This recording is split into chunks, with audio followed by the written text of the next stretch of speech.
Pagbasa sa banal na ebanghelyo ng Panginoon ayon sa sulat ni San Marcos sa kabanata 7, talata 24 hanggang 30. Noong panahong iyon, nagtungo si Jesus sa lupain ng Tiro at tumuloy sa isang bahay doon.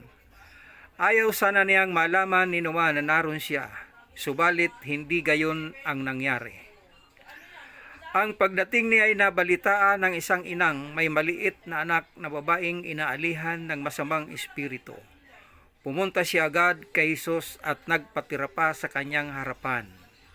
Ang babaeng ito'y hintil, tubo sa Siropinica.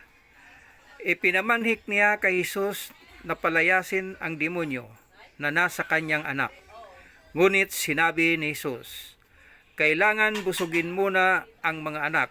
Hindi dapat kunin ang pagkain ng mga anak upang ihagis sa mga tuta."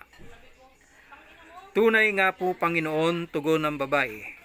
"Ngunit ang mga tuta mang nasa ilalim ng hapag ay naninimot ng mga mumong nalalaglag ng mga anak."